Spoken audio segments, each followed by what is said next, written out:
I'm Joe Gigliotti, PhD, and I am your guide for this journey you are about to embark on.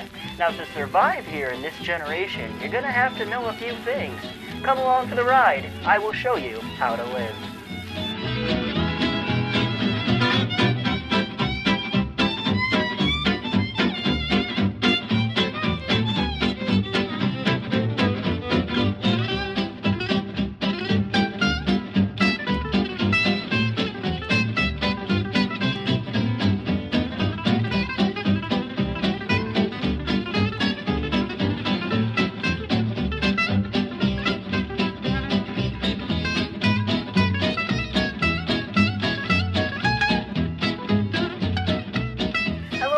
Welcome to yet another edition of How to Live. I'm your host, your teacher, your professor, and a PhD, Joe Gigliotti, and I thank you for tuning in. Our lesson this week, our episode, is all about how to communicate.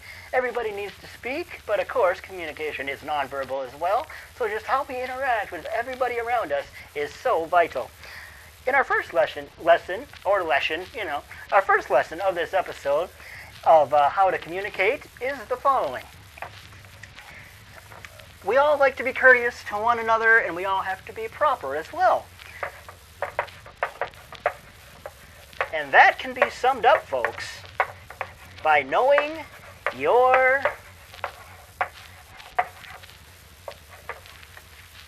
manners. Know your manners.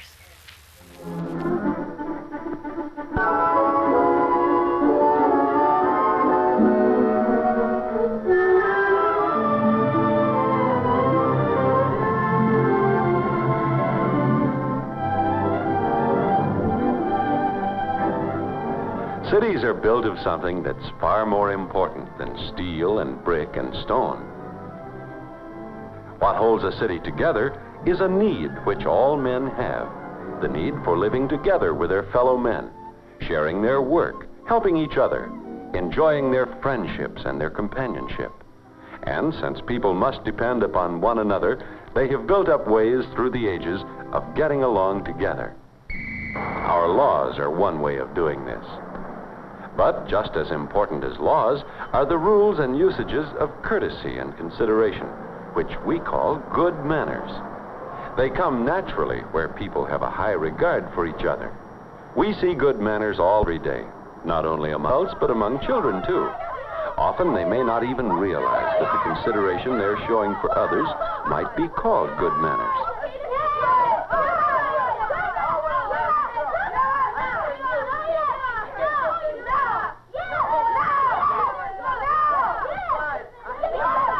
Wherever you go, you'll always find that good manners keep things running smoothly.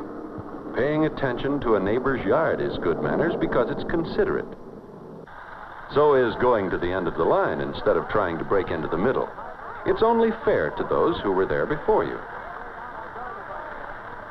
Introductions are good manners because they're friendly and help people be at ease with each other. And good manners at the table make for a pleasant and comfortable meal. Such things as coming to the table with clean hands and face, passing food properly, and pleasant conversation make mealtime enjoyable for the whole family. Yes, you see good manners wherever there are people who respect each other and want to get along with others. Sometimes, though, you find a person like Mickey Taylor who has lost sight of the importance of good manners, or who hasn't realized the values of consideration for others.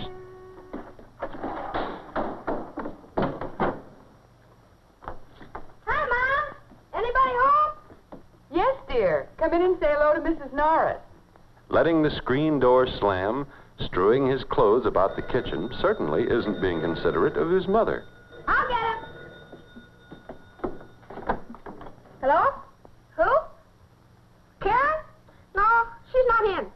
The least he could do is offer to take a message.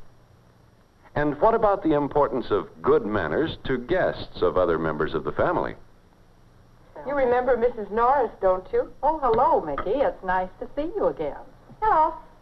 It's time for one of Mickey's favorite programs, and he doesn't stop to think that the set may disturb his mother and her guest. It isn't that Mickey wants to be rude. He just hasn't stopped to think.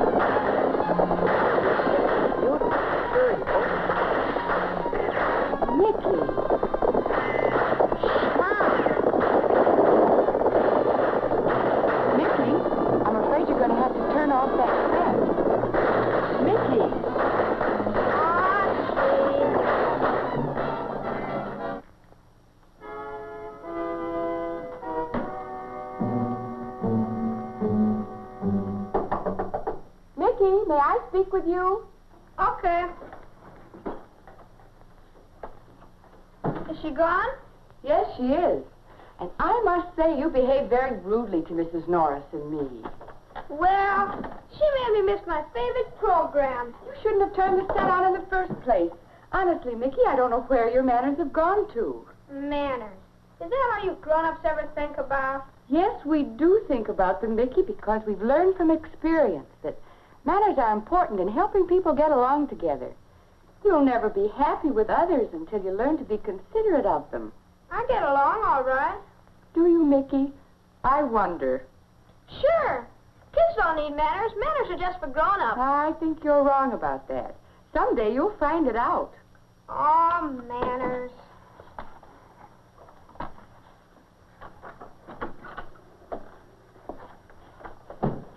Mickey's mother has given him something to think about. He hasn't gotten along too well with his friends lately, but... Kids don't need manners.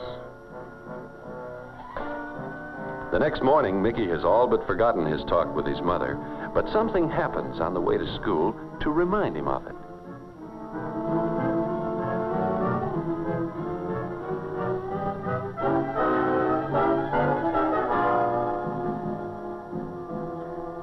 Maybe I should have gone around, but, oh well, accidents will happen.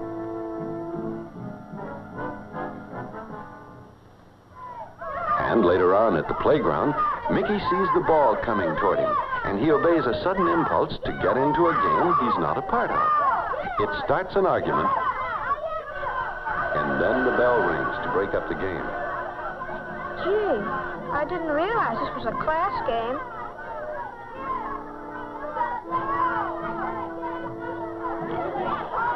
Just before lunch, Mickey gets a chance to learn what it's like when someone else's bad manners make him uncomfortable.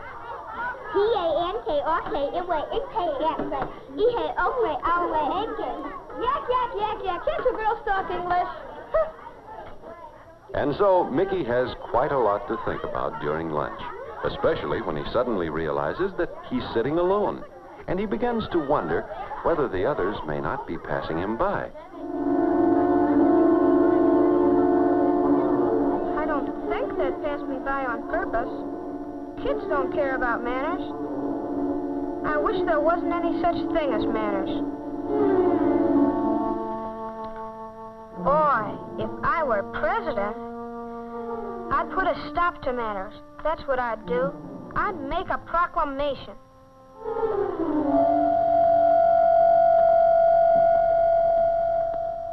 It gives me great pleasure to sign this proclamation. With it, we are abolishing manners forever. In doing so, I am following the wish of children all over the nations, who I am sure have found manners no use at all, to them or to anyone else. Mr. President. Yes? There's a big crowd of children outside. They demand to see you. Let them in. Let them all in. Gentlemen, the press conference is over. Thank you very much for coming. And you ladies. Just one more, Mr. President. Thanks a lot. I want to thank all of you for coming here today. Show me how much you appreciate my plan for doing away with manners. That's not why I'm here. What's this? Well, I'm here because I disagree. I think manners are important. And here's why. A few weeks ago, I was appointed by the class to make a poster for the safety drive. It was an important job, and I did want it to be good. I worked hard on it. I was pretty excited when the day of the contest came. But then some boy ran right through us. He bumped into me and knocked the poster right out of my hand. It tore down the middle, and the whole thing was ruined. For me and for the class. He could have been more considerate and gone around us. And that's why I think manners are important. That's what I think, too. I don't like sissy stuff any more than the rest of you kids do. But I'm for manners just the same, especially after what happened on the playground.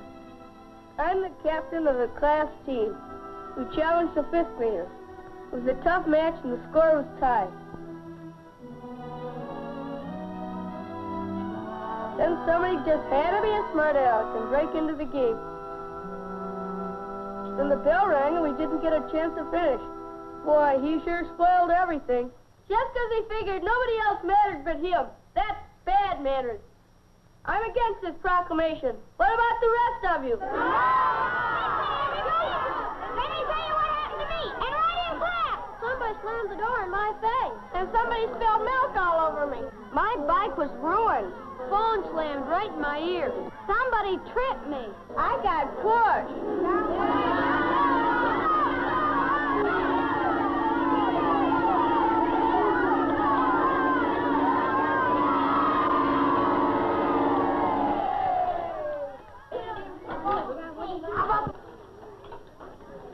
Say, Paul. Yeah? I'm sorry about that game this morning. Oh, that's all right. Will you sit with me? Sure. Mickey isn't very good at apologizing because making apologies, like other kinds of manners, takes practice. Maybe he will learn his lesson about the importance of good manners, or maybe he won't. It's pretty hard to tell. What do you think? And what do you think about manners in general? Do you think manners really start with consideration for others? Aren't really important in this modern day and age? Do you think boys need manners as much as girls do? There's a lot to think and talk about on the subject of manners, and many good reasons to ask, are manners important?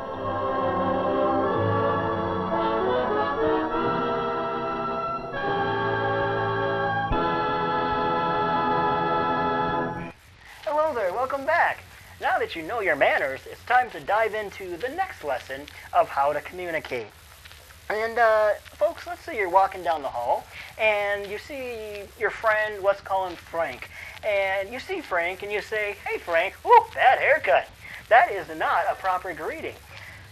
You have to learn how to greet people well, whether you know them or whether you don't. So, this next lesson is all about teaching you how to greet well.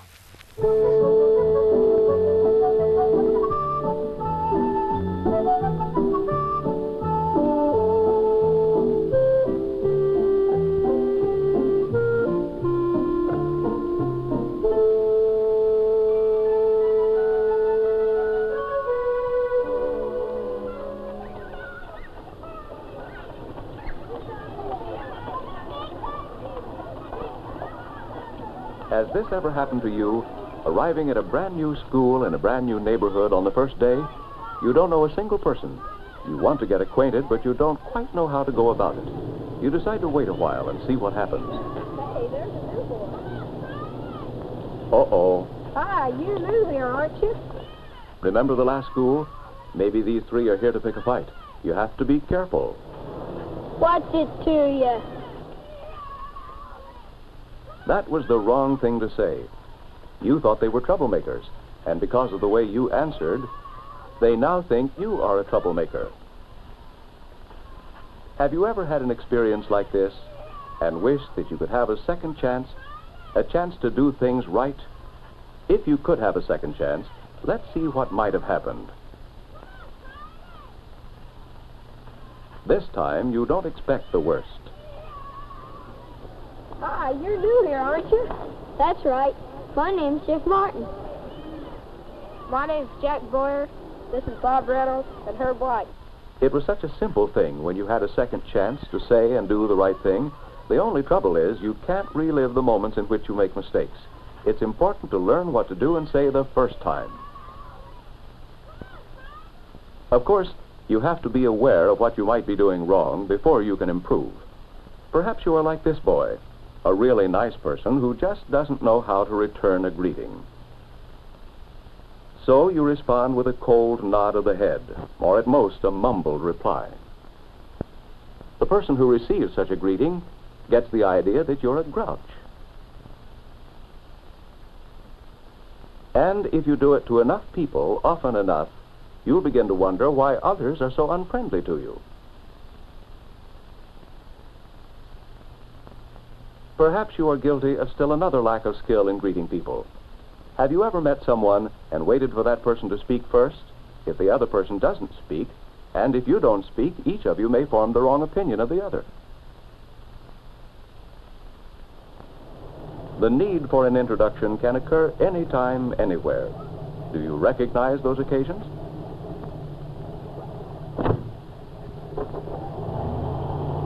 I thought you might like a ride home. I sure do. I hate to wait for the bus. I don't believe I've met your mother, Mary. Oh, this isn't my mother. This is Mrs. Fredericks, our next-door neighbor. Oh. If you fail to introduce people, you can't blame them for jumping to the wrong conclusion. It can be embarrassing.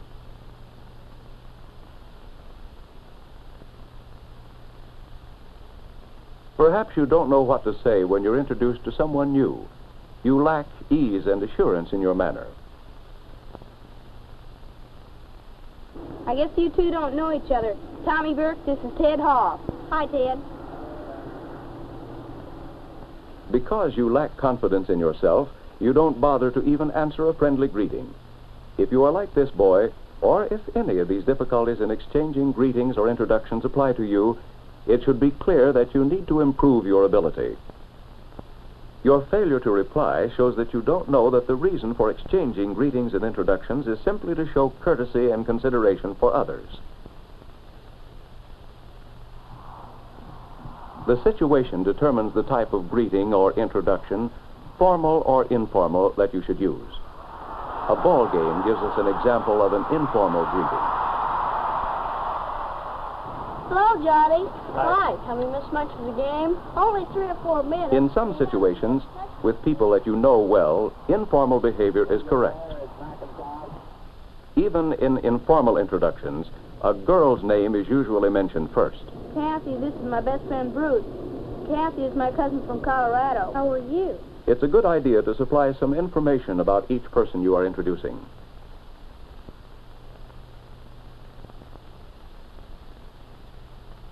You use the formal type of greeting or introduction in situations that are outside your family or circle of very close friends. For example, Dr. Sears, I want you to meet my son, Stuart. How do you do, Dr. Sears? Hi, Stuart.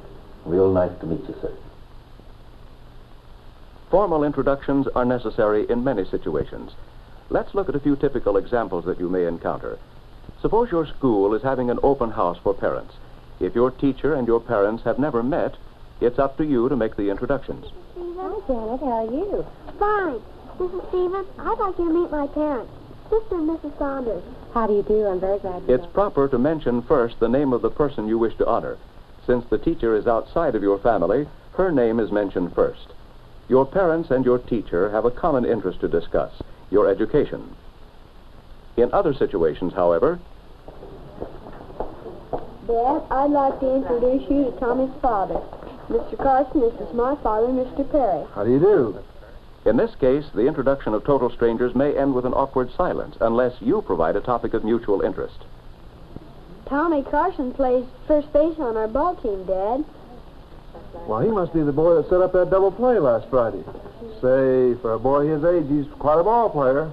Well, I guess it runs in the family. I've always been a fan and used to play some in the old days. Was that so? With your help, even total strangers can find something to talk about. When making formal introductions, you should observe several rules of courtesy. Mr. Gator, I'd like to introduce my friend, Steve Bailey. When introducing a young person to an older person, you should show respect for age by saying the older person's name first. If one of the persons you are introducing is a person of distinction, you should honor him by mentioning his name first. Judge Parker, this is my cousin, Susan Driver. Well, hi, Susan. Are you going to school this morning? Someday, perhaps very soon, you will have the opportunity to introduce someone to your class or to some other large group of people. But it's a very special treat. Jimmy has brought a visitor to our class. Jimmy, would you like to introduce our visitor? Yes, please.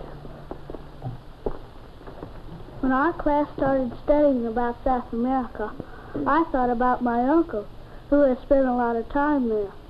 He travels in South America for an oil company and knows a lot about life in South America. Next, it is proper courtesy to present a speaker by first addressing the teacher, the class, and finally the guest of honor. His name is given last so the audience can remember it. Mrs. Stevens, class, I'd like to introduce my uncle, Mr. Charles Blake. Thank you, Jimmy. Mrs. Stevens, members of the class, I can... Since Jimmy has explained his uncle's background of experience in South America, the members of the class clearly understand that he speaks with authority on the subject. Greetings and introductions will always play an important part in your life. Every day you will have an occasion to greet someone, to introduce yourself, or to introduce others. Here are some basic rules to help you. Be sincere. If someone says hello, do what is natural. Say hi or hello right back to him. If you feel that you should show more respect, answer a greeting with, how do you do? In introductions, be sure to speak each person's name clearly. If you don't understand, ask that the name be repeated. If you are introducing yourself, add some personal identifying remark. The same rule applies when introducing other people. It helps people remember as well as start the conversation. When introducing strangers, try to make a remark that will help to start a conversation.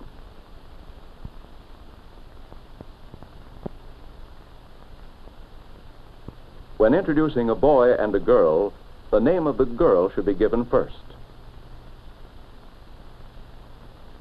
When introducing an older person to a younger person, give the older person's name first. Show respect for your elders. If you introduce someone to your class, show courtesy by addressing the teacher and the class before you introduce the speaker. The guest's name should be given last so others will remember it. Other people will notice your skill in following these simple but important rules. Greetings and introductions serve to put people at ease, to make them feel welcome. You will be admired if you master the simple skills of exchanging greetings and introductions. Practice different kinds of introductions, at school, at home, and with your classmates. As you continue to practice, you will gain confidence and self-assurance, valuable assets to carry with you throughout your entire lifetime.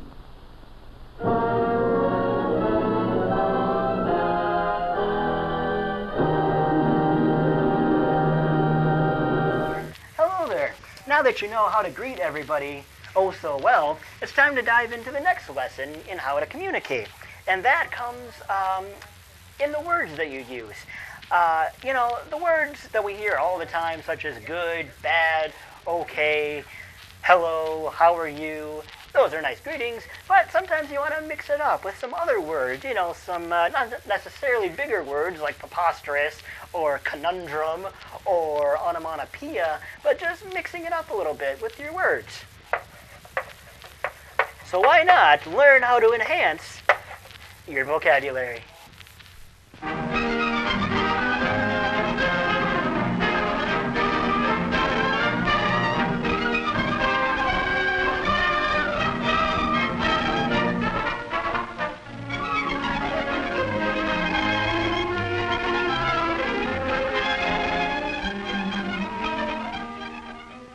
However, your committee will continue to investigate and hopes to present a definite recommendation at next month's meeting of the Civic Association.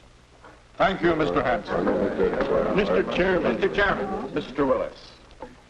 I want to talk about, I think we need a playground here on the west side. We need it because we need a place for our boys and girls to play.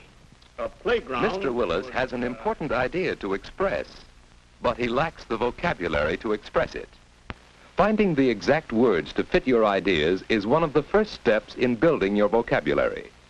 People can be interested in new ideas when those ideas are expressed in well-selected words. This use of exact words to communicate your ideas applies to written words as much as to spoken words.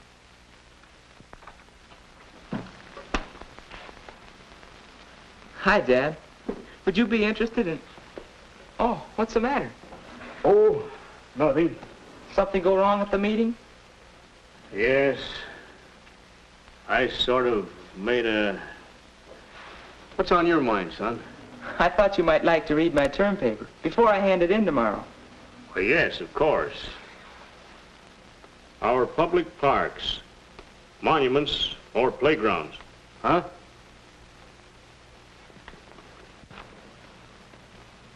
Much of the juvenile delinquency in our community can be traced to our lack of public playgrounds and our lack of a planned recreational program. We are not without our public parks, but they are landscape monuments rather than playgrounds planned for the direction of youthful energy into character-building channels. Why, Pete, you express your ideas very well, but this isn't the way you talk, is it? Well, that depends. But you see, this is a term paper, and, well, as I understand it, when you're talking or writing, you use words that fit the occasion. But here, the words you use, they sound good, and they seem to be the right words to say what you mean. Well, that's what I... Where'd you learn all those words? Well, you see, I keep a vocabulary notebook. It's a good way to learn new words to increase your vocabulary, so you can express your ideas better. Whenever I come across a new word, reading or listening to someone, I write it down. Later, I put it in this notebook. Let's see. I write down the pronunciation and the definitions of each word, and then some synonyms. But then, of course, I try using the word. Using the word correctly a few times is what really fixes it in your vocabulary. And a good working vocabulary helps you to be more explicit. Well, you certainly surprise me with your vocabulary. Yes, indeed. Be more explicit. So Mr. Willis began a vocabulary notebook in a business-like way. First, he considered the context in which the word was used. Now, where did I hear that? From Mary. She was talking about redecorating this room. Dear, I think we ought to put a valance over the window. It would make it more dramatic. Don't you think a valance would be effective? Valance must be some kind of decoration. But do I have to bother with all these special words? Maybe I'd better. I certainly want to have a say in how the house is decorated. Ah, valance. Short curtain as the valance over the top of a window. A valance would look good up there. Maybe this will help me understand what Mary's talking about. Valance had only a single meaning. Other words, like vacillate, have many meanings. The only way to tell which meaning is intended is from the context in which it is used. Synonyms: fluctuate, waver, oscillate, Wait a minute. Too many words. Mean nearly the same thing, but still they're different. Nobody can learn all those words. I'm going to bed. But next morning, Mr. Willis found he couldn't escape unfamiliar words when his wife called. Oh, John, Yes, dear. will you stop at the library and get me that anthology of plays? All right, dear. Anthology. Why does everybody in this family use these fancy words? In the morning newspaper, he found words that looked familiar enough, yet when he studied them, their meanings weren't explicit. Even in his work, he began to be aware that he used words that he could not define precisely. That it is not feasible to allocate necessary production facilities. Feasible. Allocate. Excuse me, Mr. Willis. There's a gentleman here from the ABC Printing Company. He wants to discuss their new electrotyping process with variable type fonts. I'll tell him you're busy to come back later. Feasible. Electrotyping. Allocate. Allocate. Anthology. Feasible. Ultimatum. Electrotyping. Allocate. Anthology. Feasible. Allocate. Electrotyping. Feasible. Anthology. Allocate. Feasible. Allocate. Feasible. Explicit. You know, Dad, explicit. A good working vocabulary helps you to be more explicit. Well, I guess I need this. Anthology. An anthology of modern plays. This is the book Mary wanted. Oh, so that's what an anthology is. A collection. Now, what else came of my trip to the library? Each of us has certain interests which we need to share with others. If we know the special vocabulary, we will understand what people are talking about, and other people will understand us. This book will help Mr. Willis have a say in the decoration of his home. This book on the fundamentals of printing will help him in the conduct of his business.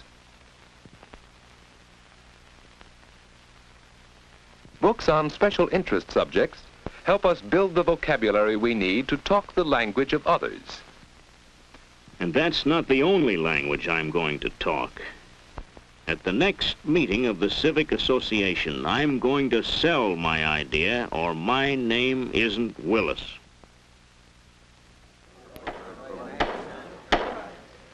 The chair recognizes Mr. Willis. Mr. Chairman, ladies and gentlemen, for many years now, our city council has wavered between a policy of no parks and beautiful but useless parks. The time has come to present the council with an ultimatum. An ultimatum demanding for the West Side. Yes, people can be interested in new ideas when those ideas are expressed clearly and effectively. Increased knowledge of words has enabled Mr. Willis to think through his ideas more logically and to present them more effectively to an appreciative audience.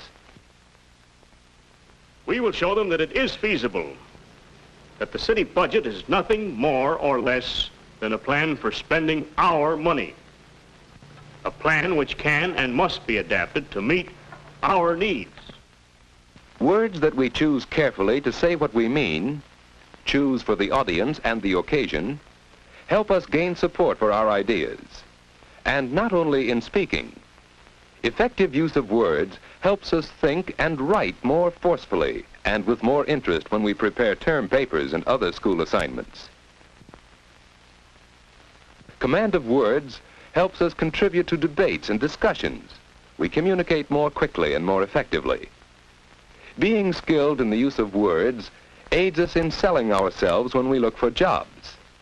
Whenever we're around people, a good vocabulary helps us say what we mean and understand what others mean.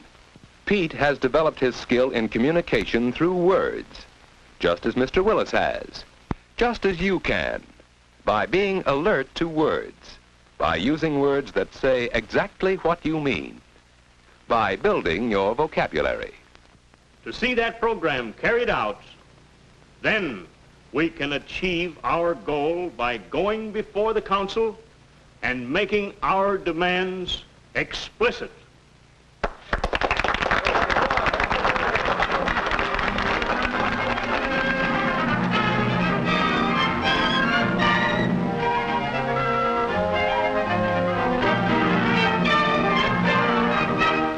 Hello, welcome back. Now that you have enhanced your vocabulary, it's time to learn our last lesson of the day in this episode of How to Live regarding how to communicate. And this next lesson is very important. It's all about listening. Now, folks, it's very important that you know how to listen because... Huh? No. What? Oh, sorry, I didn't hear you guys. Wasn't really paying attention. It's very important that you know how to listen, folks.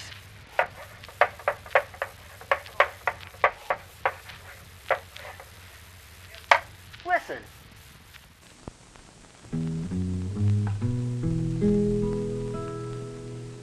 When I was just a little girl, I asked my mother, what will I be?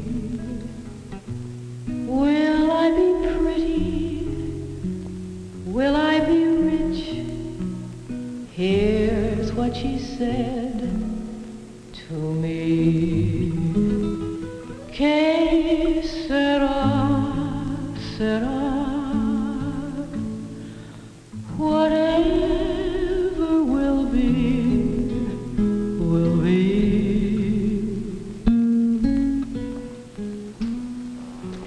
Whatever will be, will be. I guess that's the answer, all right. But how do you make things come out right? What do you do? Believe me, it's something to think about. What was it that Hamlet said? Oh, and thus the native hue of resolution is sicklied o'er with a pale cast of thought, and enterprises of great pith and moment, with this regard their currents turn awry and lose the name of action. Action. I guess he's right. Up again. Oh, I know, dear. You're always doing that. I never know whether to listen or not. Well, to listen or not to listen, that's the question. Now, that isn't so silly as it sounds. I wonder what would happen if everyone in the world began to listen, really to pay attention to everything. I'll bet they'd get a lot more out of life. To be or not to be, that is the question. Whether 'tis nobler in the mind to suffer the slings and arrows, the slings and arrows of outrageous fortune. Oh yeah, of outrageous fortune. Ambassador rejects note of protest. Borders closed in retaliation. And by opposing in them, to die New tax proposed. and by Senator charges opposition. the 1,000 natural shocks that flesh is heir to. Dinky! Dinky, you come back here! To be or not to be, that is the question. Dinky! Whether 'tis nobler in the mind to suffer the slings and the arrows of outrageous fortune. Dinky, why don't you pay attention to me? You know you're not allowed in here. Now, Patricia, I've told you 100 times to turn your radio down when you're not in your room studying. Now, I can't... Daddy! That is the question. Go on, Stinky. Come on, let's go upstairs. I told you never to try and run away. Whether 'tis nobler in mind to suffer the slings and the arrows of outrageous fortune, or to take arms against a sea of troubles. To be or not to be, that is the question. Oh, baby, baby, what am I going to do with you? You can't take care of yourself without my help. If you were a real skunk, it'd be different. But we had to have you civilized so you could come and live with us. So, Stinky baby, you're just going to have to learn to stay inside. Well, you have friends. Don't ever go outside without your leash. And me, to keep you safe. You wouldn't want to be dead, would you? To die to sleep no more, and by a sleep to say we end the heartache.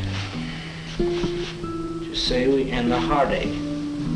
And the 1,000 natural shocks that flesh is heir to, 'tis a consummation devoutly to be wished. Randy, wouldn't it be easier to memorize Hamlet's soliloquy in your own room? Aren't you supposed to have that by Friday? I'll have it. Arthur. Oh, dear. There goes Arthur, reliving his day at the office again. As you all know from your advance notices, what we're considering here is the possible value of a course of study and practice in the art of listening. Our good listener, of course, will use his eyes as well as his ears wherever he can. He will use all of his senses. I think it might be said that the goal of a good listener is total awareness of his surroundings. I can hear all of you asking if the goal is worth pursuing. And the first thing I think of is everyone's need for the preservation of his own interests. Now, in a sense, the ability to listen well is the ability to assess one's own situation. Arthur, are you listening to me? Arthur! Arthur! Feet off the coffee table. Please. Randy, you better wash for dinner. It'll be ready in a few minutes. Randy, you'd better wash for dinner. Do it now.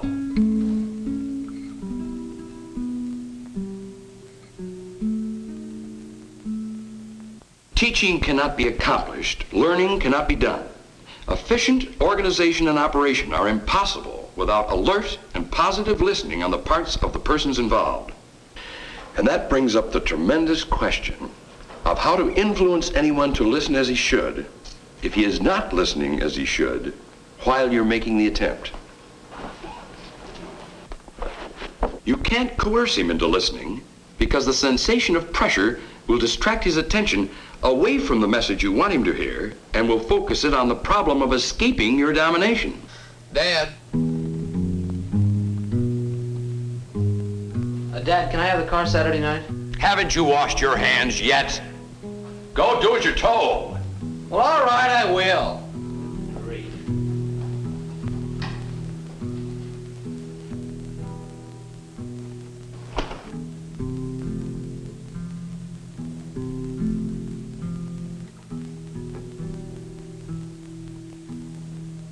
One way to strengthen an organization is to gain listeners who do not feel pressed to listen, but who are going along under their own power, able to lead themselves, and are wanting to listen in order to prosper in and with the organization. Now, such a man must be able and willing to decide on his own whether to be or not to be a participant, and how and where and when and in what and on which side, unaware of pressure from anyone. For a man to succeed under such circumstances, he must retain at all times the characteristic of a good listener, a total awareness of his true surroundings. Arthur!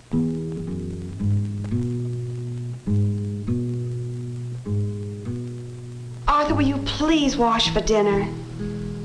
Randy, haven't you washed yet? I'm putting dinner on. Patricia! Patricia, put down that animal. Now you'll have to wash your hands again. Oh, don't use the upstairs bathroom, Daddy. I've got to wash my hands. Use the other one.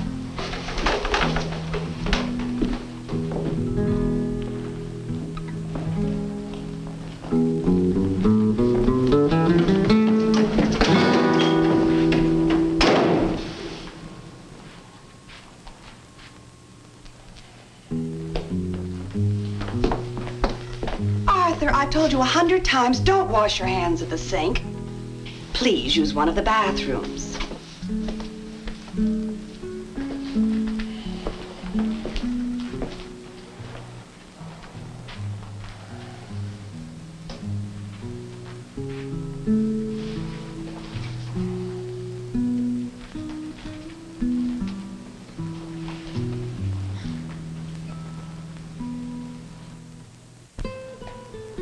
Now perhaps you have begun to see the importance of listening as a goal, bearing as directly as it does on the subject of the individual's welfare within an organization. Anyone who can be called truly valuable and contributive can be said to be listening to himself in the sense that he's interpreting what he is hearing. But at the same time, he must go on hearing what the other fellow is saying. He must listen two ways at once, to his own thoughts and to his surroundings. Now, this may sound difficult. Maybe it is, but it isn't impossible. Now, here's a little fellow who hasn't much sense, but has to listen to survive at all. He listens with his whole being, and he has survived and multiplied. Of course, there are apparent exceptions to all rules. One animal who doesn't have to pay attention to his surroundings, as far as I know, because he has a very effective way of requiring his surroundings to pay attention to him, is the skunk. So, we do seem to have a choice of behavior after all. Arthur, we've been sitting here for some time now. Would you care to join us? Oh, excuse me. I was thinking of something that happened at the plant today. Amen. What were you saying about the plant, dear? Well, we had a meeting, and I suggested we institute a program of study and practice in the art of listening. Listening? Yes, listening or paying attention. Listening is a skill. It's a tool for making progress. It can be taught and learned. Now, there are certain techniques of concentration to be learned, such as thinking back to relate what has already been said to what is being said, and also listening between the lines to hear what no one has said, so to speak. And then there are a great many bad habits to be overcome. I ran across an interesting book the other day that lists some of these common bad habits. Perhaps the worst of them is trying to avoid listening to anything that seems difficult to grasp, just to save trouble, because it actually creates trouble for you in two ways.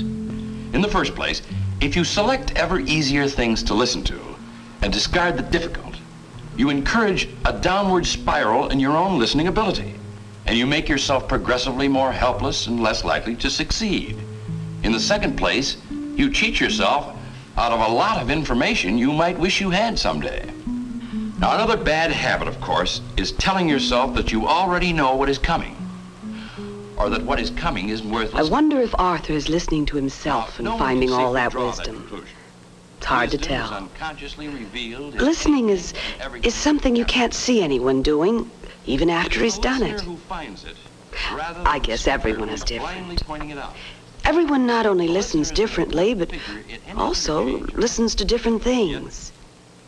So not everyone gets the same message. Anyway, who's supposed to listen and who's supposed to be listened to? Have you been listening to me? Oh, I'm sorry, dear. What was it you were saying? For the last 5 minutes? Well, oddly enough, I was talking about a book on listening. I remember particularly one paragraph in the chapter on critical listening, that is, on listening to persuasion or pressure.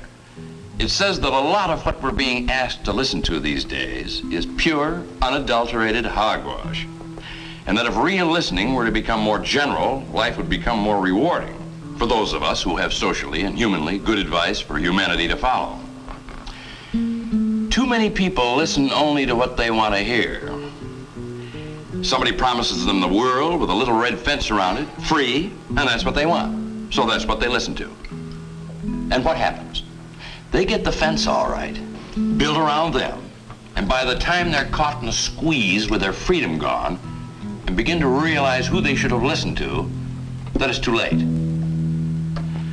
We never listen to our leaders until they're dead.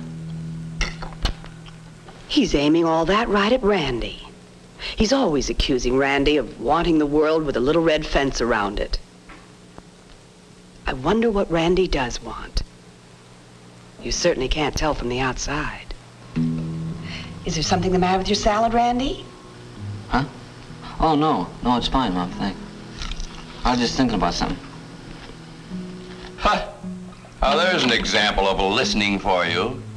He's been thinking of something. Surely Arthur doesn't mean that there's no use in anyone else trying to think when he's talking. I think Arthur sometimes doesn't hear what he's saying. Some people do a lot of talking to themselves without noticing. May I be excused, please? Me too, Mom. I'll have my ice cream later. Oh, it's your night with the dishes, Randy. Yeah, I know, but I got a lot of studying to do. That's Shakespeare stuff, you know.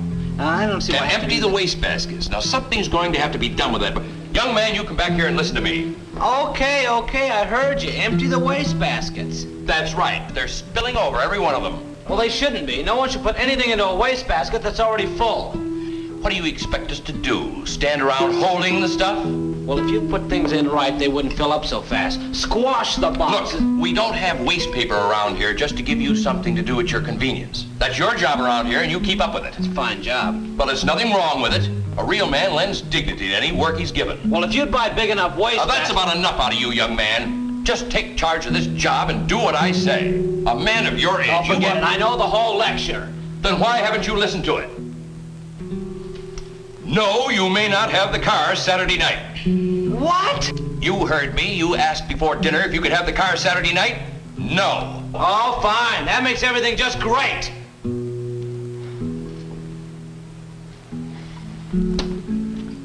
Leave the room.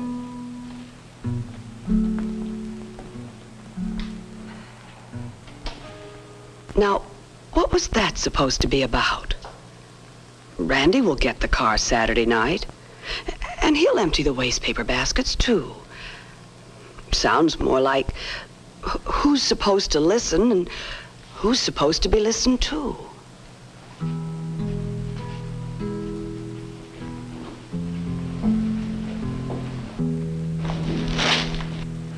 Colonel loses command after private complaints of mistreatment.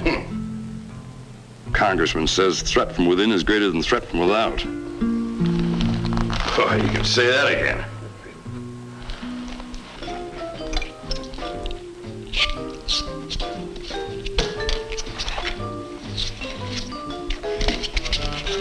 Now, Stinky, you listen and do as you're told. I have to be firm with you for your own good. You don't understand these things. And besides, I have to finish my geography lesson. You stay there now. Be good.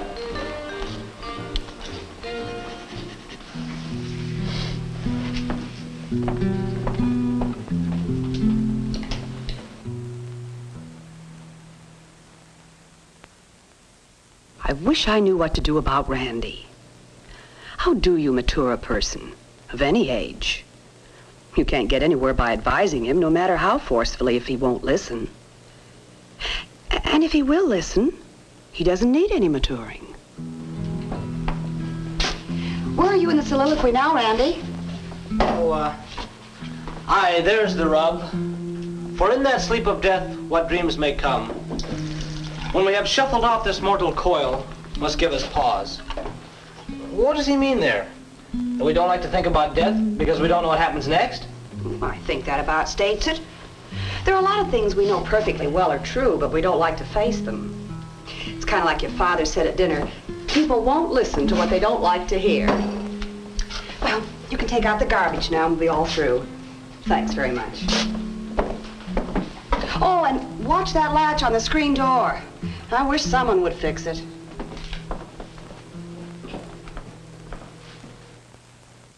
What's it like to be a skunk, Stinky? I wish you could tell me. To be real close to the ground, where you can see everything. Underneath logs and things.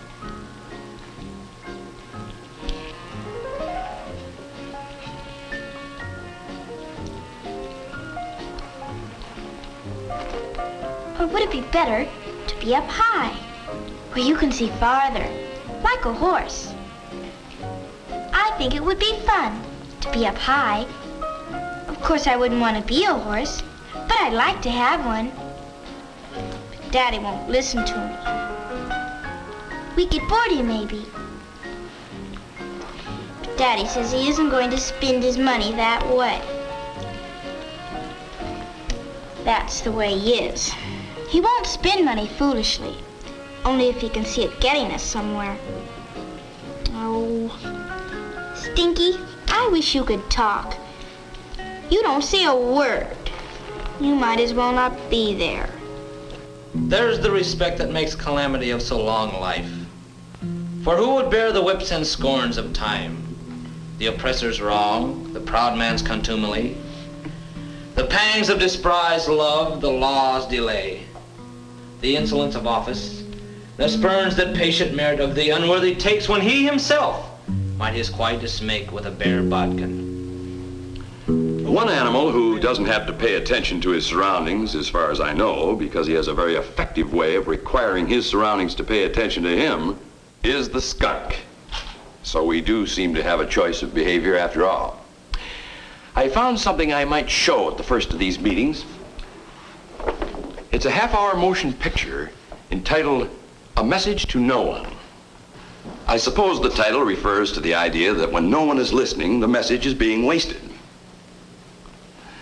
The picture is one of a progressive series on ideas like communicating and productivity, and now listening. They're all sponsored by a paper company, and presented as a public service. It's a rather indirect approach. There's never a thing in them about paper. This one happens to be about a family. The story depicts an evening in their life at home. Apparently, nothing very exciting happens in the picture, but I understand that it's supposed to be an exercise in listening. According to the literature, the picture has been produced by experienced professionals, including the writing and direction. Now, in addition to the motion picture, supplementary material is available for discussion groups and listening study courses, such as I'm proposing here today. It might be quite worthwhile, I don't know, but it is available, and we might as well have a look at it. Now, gentlemen, I realize I've done all the talking. Are there any questions? Yes, I have one. It seems to me that we've been bearing up fairly well for years without any of this newfangled falderall about listening. Now, I've just got one question. What kind of assurance can you give us that we'd be any better off in the future than we are right now? To grunt and sweat under a weary life, but that the dread of something after death, the undiscovered country. The undiscovered country, from whose boundary no travel returns, puzzles the will. Puzzles the will? To grunt and sweat under a weary life, but that the dread of something after death, the undiscovered country, from whose boundary no travel returns, puzzles the will, and makes us rather bear those ills we have than fly to others that we know not of. Well, what's he waiting for? Randy, you're not suggesting that Hamlet or anyone commits suicide. That's what he's talking about. No, but all he does is talk. He doesn't do anything. How's he gonna get anywhere that way? Well, read on. Thus conscience does make cowards of us all. Hey, that's just what I said. You know, I'm starting to dig this stuff. And thus the native hue of resolution is sicklied o'er by the pale cast of thought. My very words, Mom. Where's Stinky? He's not upstairs. He had to come through the living room. Didn't anyone see him? Oh, Daddy, you did see him, and you didn't even notice.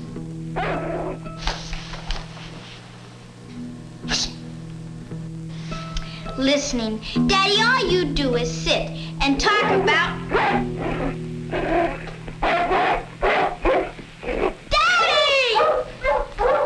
They're under Stinky! The screen door. Who left it open? Well, stay shut. Why didn't you fix that latch? Stinky! Stinky, Tricia, honey! Daddy, don't let them get him! Don't let them! They'll get him! They'll get him! He can't do anything! Come here, Dad. I hate them! We've killed him! We can't run! Oh, Patricia, honey, listen to me. You don't know. Well, they might be able to. He might even... Oh, honey, please don't cry.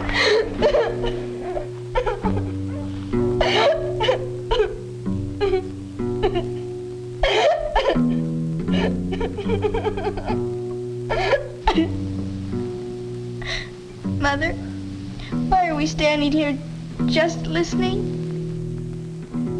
Listening? Are we really listening? Or are we only hearing?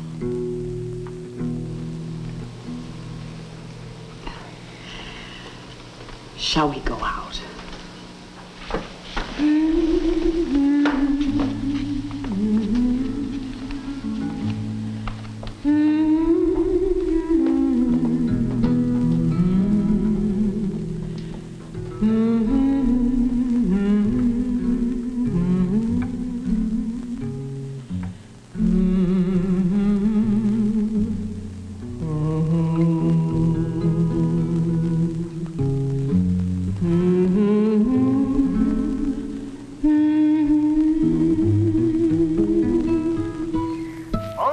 Now that you know how to listen and you got all the other lessons under your belt, that should just about do it for this edition of How to Live, and specifically, How to Communicate. I thank you for watching this latest edition, and I'm Joe Gigliotti, your host, your teacher, and a PhD. I thank you for watching, keep it simple, and we'll see you next time.